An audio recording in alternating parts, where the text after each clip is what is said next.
చిన్న చిన్న గొడవలు, భార్యాభర్తల మధ్య తరచూ జరిగే మనస్పర్ధలు, ఇవన్నీ చివరకు హత్యాయత్నం వరకు వెళ్ళాయి.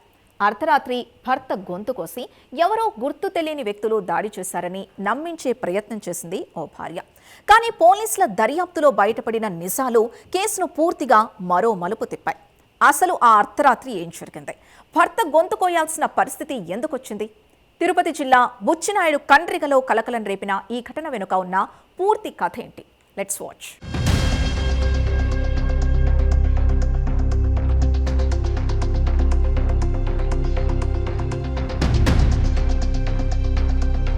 తిరుపతి జిల్లా నీర్సాకోట పల్లం దళితవాడకు చెందిన భీమయ్య, రేవతికి దాదాపుగా 15 నెలల క్రితం పెళ్లయింది. వీరికి 3 పిల్లలున్నారు. భీమయ్య మేస్త్రిగా పనిచేస్తుంటే రేవతి ఒక ప్రైవేట్ కంపెనీలో ఉద్యోగం చేసేది. అయితే భార్య ఉద్యోగానికి వెళ్లటం భీమయ్యకి ఇష్టం లేదు. ఉద్యోగం మానేయమంటూ తరచూ ఒత్తిడి చేయడంతో దంపతుల మధ్య గొడవలు మొదలయ్యాయి.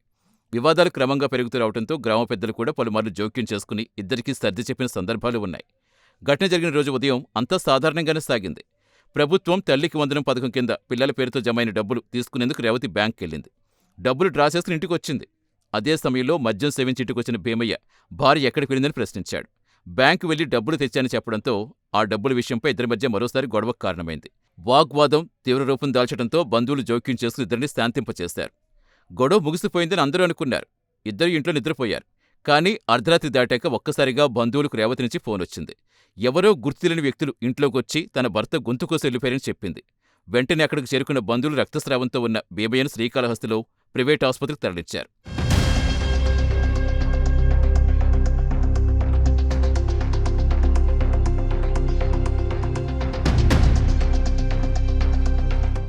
పరిస్థితి విషమంగా మారడంతో తిరుపతిలో మరో ప్రైవేట్ ఆసుపత్రి తరలించి చికిత్స అందిస్తున్నారు. మొదట గుర్తు తెలియని వ్యక్తుల దాడిగా కనిపించిన ఈ కేసు పోలీసుల దర్యాప్తులో మరో మలుపు తిరిగింది. సంఘటనా స్థలంలో లభించిన ఆధారాలు, కుటుంబ కలహాల నేపథ్యం, ఘటన జరిగిన తీరు పరిశీలించిన పోలీసులు రేవతిని విచారించారు. తనను భర్త నిత్యం వేధించడంతో బ్లేడుతో గొంతు కోసినట్టుగా విచారణలో ఆమె అంగీకరించినట్టుగా తెలిపారు పోలీసులు. బాధితుడి తల్లి భాగ్యమ్మ ఫిర్యాదుతో కేసు నమోదు చేసి దర్యాప్తు కొనసాగిస్తున్నారు పోలీసులు. కుటుంబ కలహాలే ఈ ఘటనకు కారణమా లేక మరేదైనా అంశం ఉందా అనే కోణంలో కూడా విచారణ చేస్తున్నారు.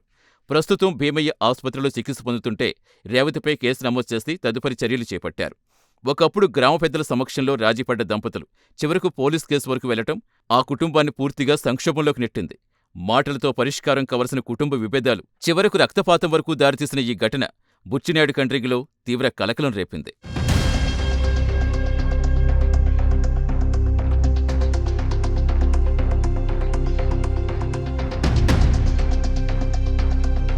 ఒకప్పుడు నవ్వులతో నిండిన ఆ ఇంట్లో ఇప్పుడు మిగిలింది రక్తపు మరకలు, కన్నీళ్లు, బాధ మాత్రమే. భార్యాభర్తల మధ్య మొదలైన చిన్న చిన్న మనస్పర్ధలు చివరికి ఒక కుటుంబాన్ని కోలుకోలేని స్థితికి తీసుకొచ్చాయి. కలిసి జీవితాన్ని నిర్మించుకోవాల్సిన ఇద్దరు మనుషులు ఒకరిపై ఒకరు నమ్మకం కోల్పోయినప్పుడు ఆ కుటుంబంలో సంతోషం కూడా శాశ్వతంగా దూరమైపోతుంది. తల్లిదండ్రుల మధ్య జరిగిన ఈ ఘర్షణలో అత్యంత భారాన్ని మోస్తోంది ఆ 3 చిన్నారుల జీవితాలే. కోపం, ఆవేశం, తీసుకున్న ఒక్క నిర్ణయం ఎన్నో జీవితాల గమ్యాన్ని మార్చేస్తుందని ఈ ఘటన మరోసారి గుర్తు చేసింది.